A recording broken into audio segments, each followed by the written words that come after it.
This week at Gallup MCS, it's time for a new dishwasher.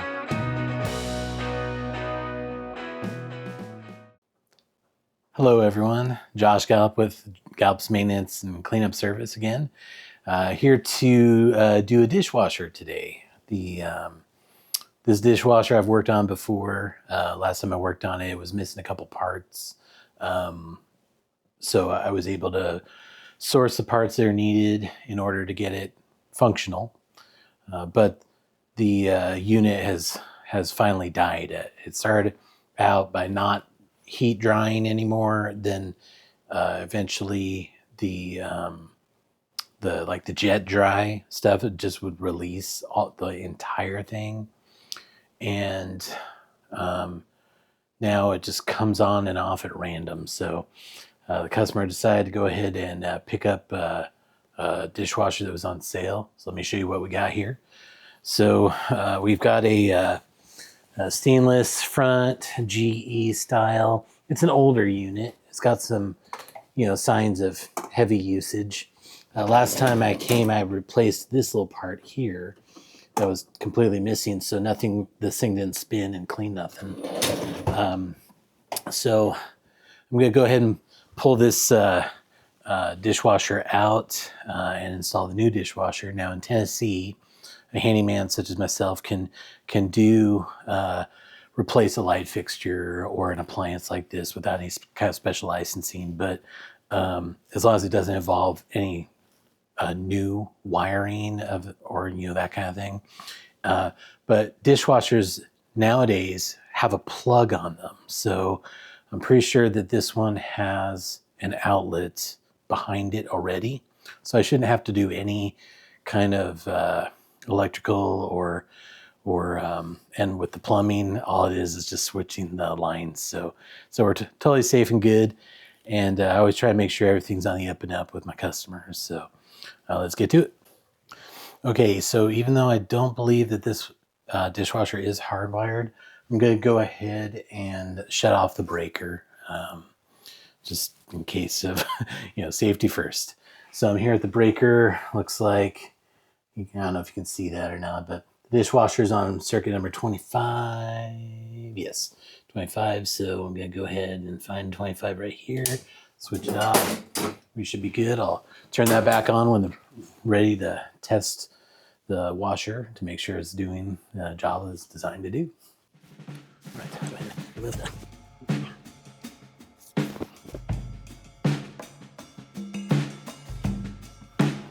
All right, I'll take it off. Let's see what we got here. Up here.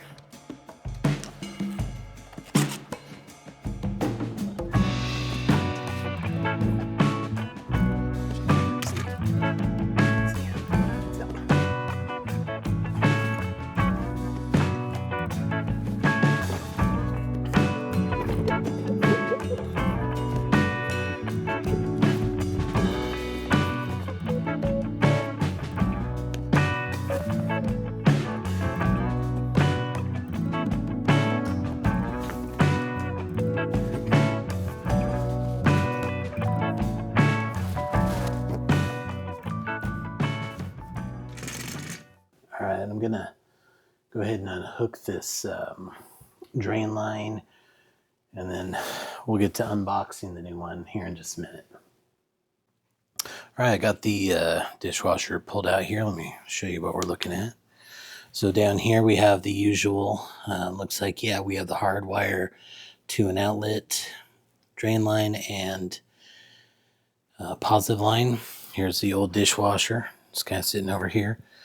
I cleaned up any of the spillage water, but I'm going to go ahead and do a little bit more cleaning before I unbox this new dishwasher and install it.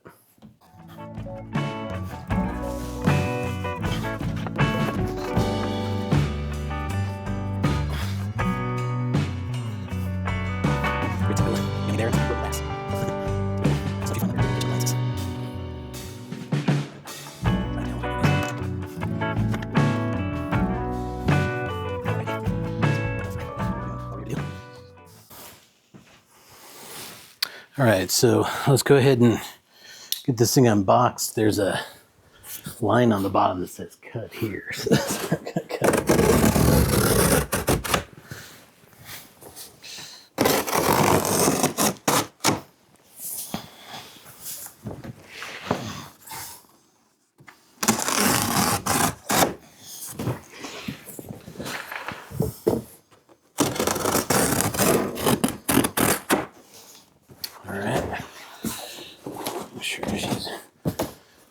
Be able to lift that off. There we go. See what we got here. All right. Hey, that piece of wood might come in handy for later. All right. Let's get the foam corners off.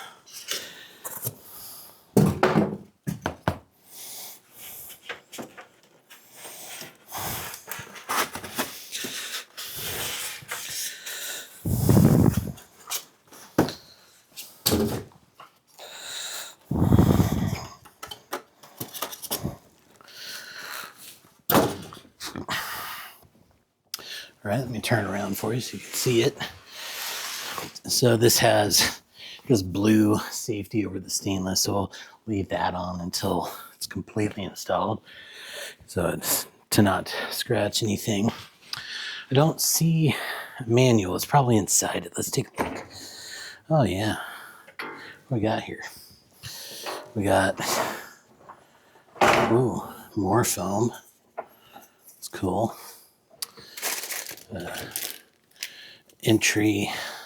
Introduction to Cascade Platinum Plus. We got our energy guide. There's our manual.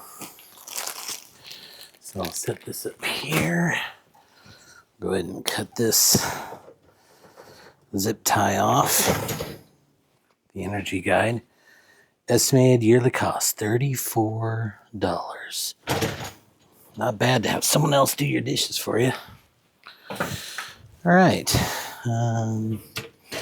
This blue looks suspect on this propeller, but I guess that's the color it is. There's like moisture in here. There always is. I think they test these at the factory. All right.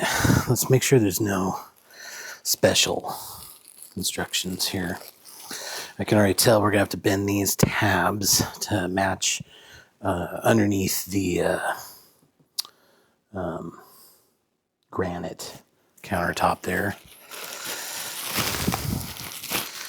So let's see what we got in here. It looks like Frigidaire may have included, yep, there's the 2 screws for those tabs. See, our other one only had the 1 screw. You can get this up here where you can see me too.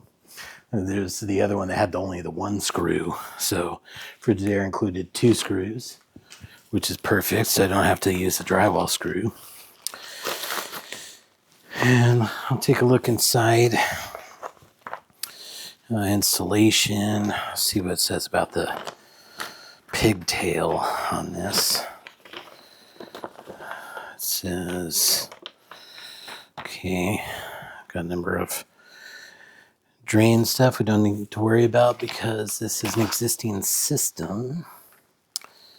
For the electrical,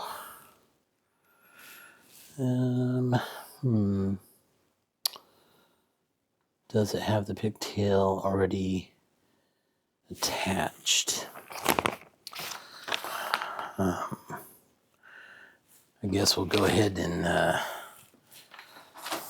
check the warranty here. We'll just take a look, see what it's got. Very carefully tip it over. Very carefully. Very carefully. Okay, so I'm seeing a couple of loose wires. No ground wire.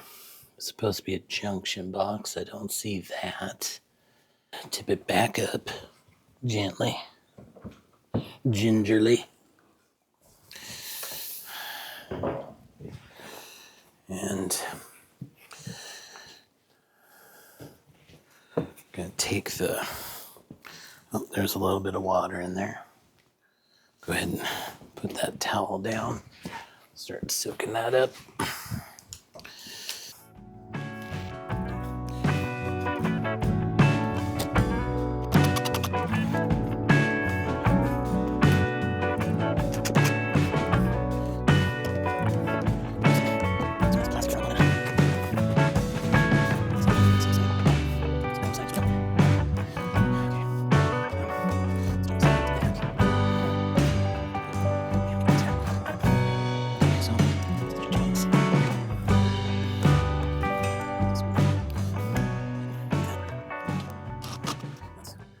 I did bring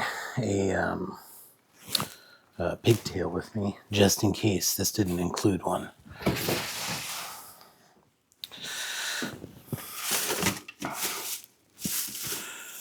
see here.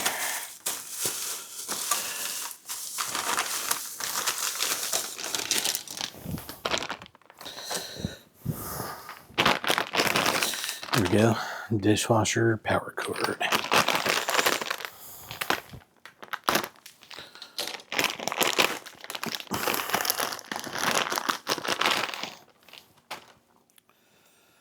All right.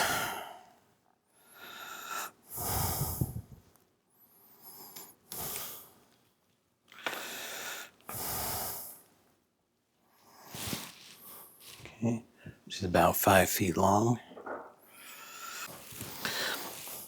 All right, so the old hose here connects to the this drain.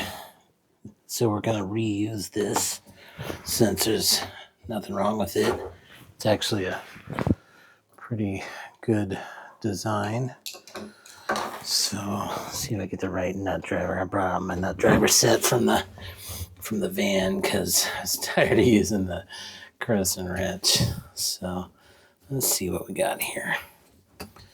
What is going on here? Well, just explain this.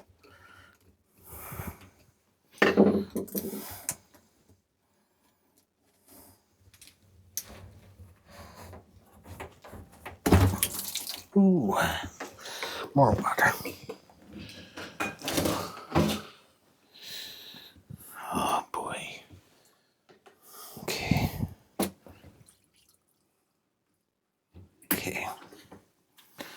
Man.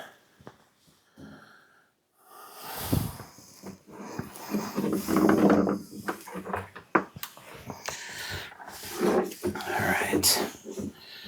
I'm gonna go get some more towels.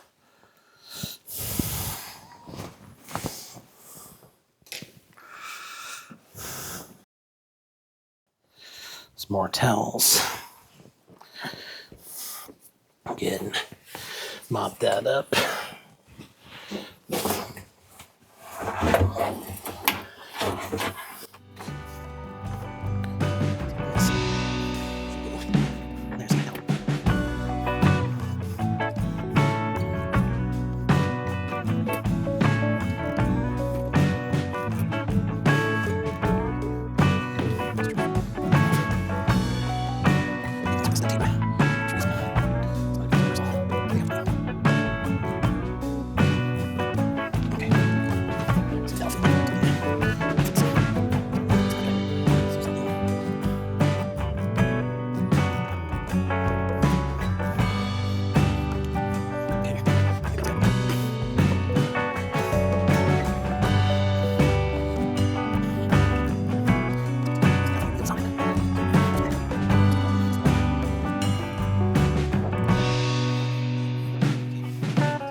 All right, let me bring you in here and show you what I'm doing here.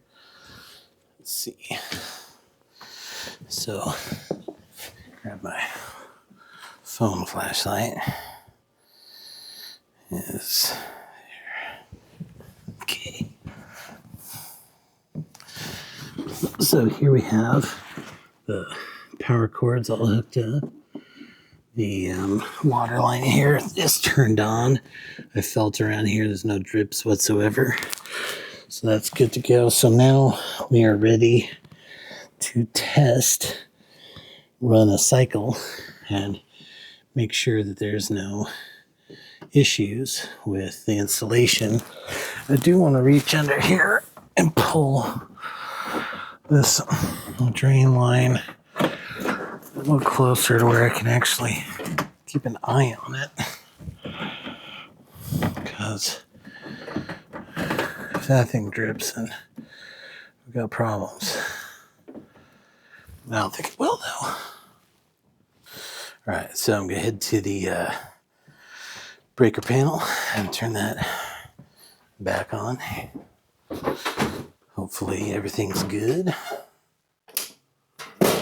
I didn't hear any pops or whizzes, so that's good. Oh boy. So okay. Oh. See some lights, that's good. Okay. Okay. There we go. All right. I'm going to pause recording for a minute so I can read the manual and make sure that all the initial startup procedures are followed correctly. All right, so according to the instruction manual, it just says run at least one fill up and one pump out cycle to test before putting the front cover back on. So I guess we can just pick any cycle. Let's see, maybe just a 1 hour wash. Sounds good to me. Heat dry, there's a delay, there's a temperature. Okay, hitting start. It's filling up. So I'm gonna use the flashlight to check underneath here, make sure there's no leaks of any kind.